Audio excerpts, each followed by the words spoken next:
Today, I want to share with you a handful of things that help solve problems for RVers. There's a lot of great gear out there, but I really want to focus on what solves problems for RVers so we can get to the fun or the relaxing. Whatever you're out there to do for RVing, how do we get to that quicker, more reliable with more function? So that's what we're looking at today. So let's not waste any time. Let's get right into the list. So now to start off, this first one's a new item that I wish would have been around years ago because I really could have used it, but it's an alternate way to be able to empty the tanks on your RV. It's a macerator. It's a new macerator that's supposed to solve a couple of problems. One of the biggest problems with all macerators that are out there is you have to get power to this location, and that's not a typical thing to have on RVs. So it's kind of a pain to get power over here for a macerator, but this one is battery operated.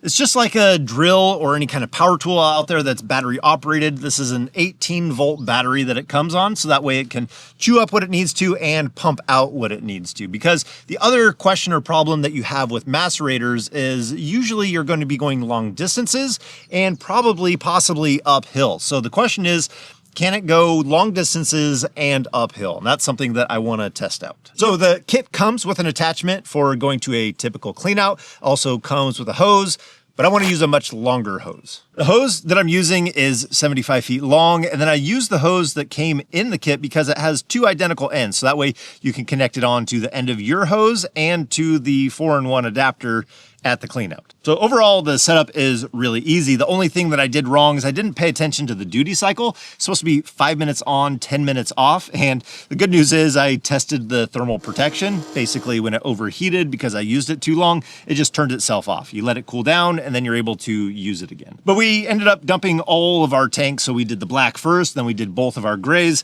And it's saying that we're at somewhere around 2/3 of a battery left. So we could probably go again, but if you're going to be using again, why not charge it up in that in-between time? Great solution for RVing, not needing power and having it battery operated for a macerator. A great one to have on hand. So let's move on to our next one.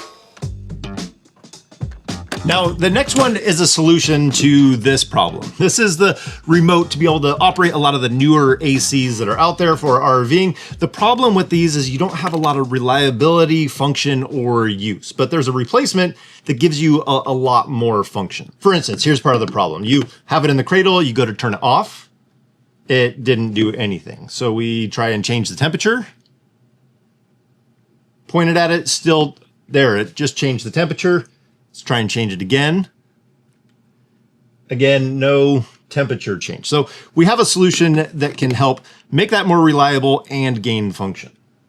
So this is what we've been using. It's a BreezeMax thermostat, actually made for mini splits, but the RV ACs are so much like mini splits, like the Chill Cube, that this works excellent for us. So the problems that we're getting solved by using this is, number one, when we press a button on here, we have greater control. It says wireless. You can see the wire down here, but that's just for a USB power, and then it sends the signal wirelessly. But it's been very responsive when we want to change the mode, change the temperature, whatever we want to do, it's been very responsive. The other problem that this solves for us is it gives us a lot more control over the AC. So you can have that fan run continuously, even if the compressor's on or off, or you can have it shut down entirely when it reaches temperature. So inside the comfy settings, you have all the ability to set all those parameters for however you would like. And you can set presets for it too. So if you're out there boondocking, you might have different presets for when you're at an RV park. So it's nice that it makes it really easy to be able to choose, just toggle on and off whatever you want. The other thing that we gain for function out of this is the remote function, being able to turn the AC or the heat pump on or off when you're away from the RV, or change the temperature.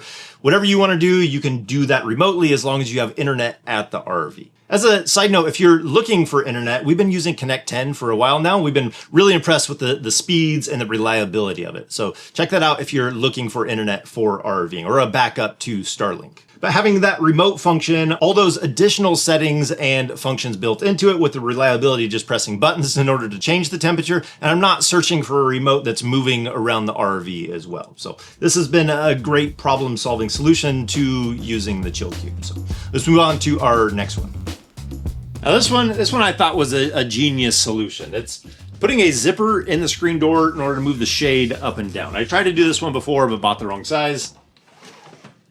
I got that corrected. It really wasn't that hard to put in, but being able to move this shade up and down from inside without opening the door is brilliant. I think the company's called Easy Peasy RV Solutions. So it's a great solution for being able to have access to the shade behind that screen. If it's raining outside, you're just trying to be discreet, it's nice to have that access. This bar on the screen door is also new. I did it the same time that I did the screen up here, but Camco just came out with this one this year. That it's nice to be able to have this handle on the screen door for being able to close it, but they put a light down at the bottom that's motion activated. So when you go in and out of the door at night, can help illuminate those steps. So nice little addition having that light under there. Sometimes you don't want the big bright lights that are going to attract all the bugs, but helps illuminate the stairs when you're going in and out.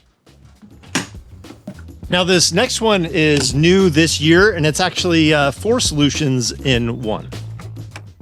Now this is the 4-in-1 pressure regulator, and it replaces a few items kind of all combined into one that we usually have for RVing. So a normal setup will have like a 90 or a 45 to get some strain relief so that we're not putting pressure on that fitting. Then we have a pressure regulator, we have a gauge, and that's how we typically connect our water. But this one has that, obviously you can see the 90 in here. We can see that it has a pressure gauge on the top. We have the adjustable pressure regulator. And then the additional feature that I don't have on this setup is you have a shutoff on here, which is becoming increasingly popular to shut your water off when you're leaving the RV. So that way you don't have any plumbing leaks while you're gone. But the idea here is having multiple items into one fixture rather than buying multiple things and tying them together. You have less connections and things are more compact into one unit. Now, you know what's funny is when I saw this at the RV Super Show where they debuted it, I thought it was a little bit bulky when you're comparing it to a normal pressure regulator, but seeing it installed compared to what we had on there, this is definitely more compact than what we had on there originally, what this replaced. I guess along the same line of thought is the hoses that we use and become accustomed to now. These type of flexible hoses definitely take up a lot less space than the hoses that we used to use all the time for RVing. So it's nice to see some of these advances towards more compact and lightweight features that are really just better products in the end. So trends in this direction are definitely a good thing.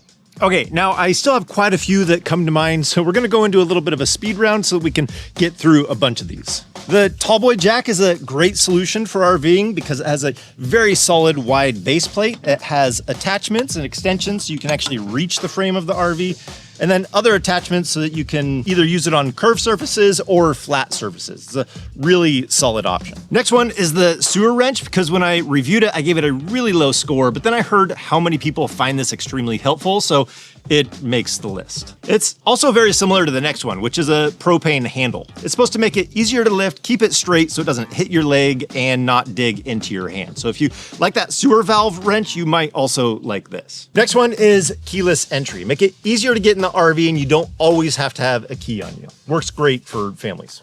Next up is water stop, which is exactly what it's supposed to do. If it detects a leak, it stops the water. I want to figure out how to put this behind the Nautilus panel so that way it can also work when we're running off of pump.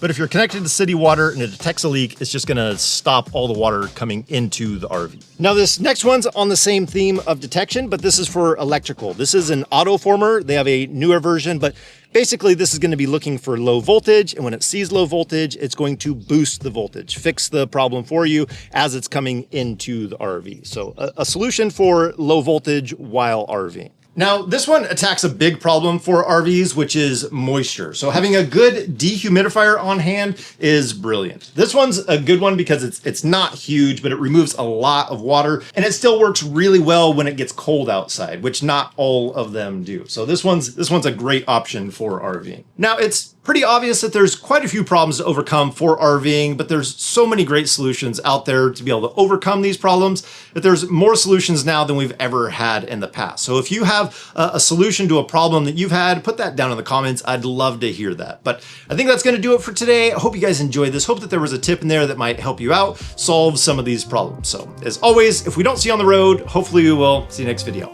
Take care.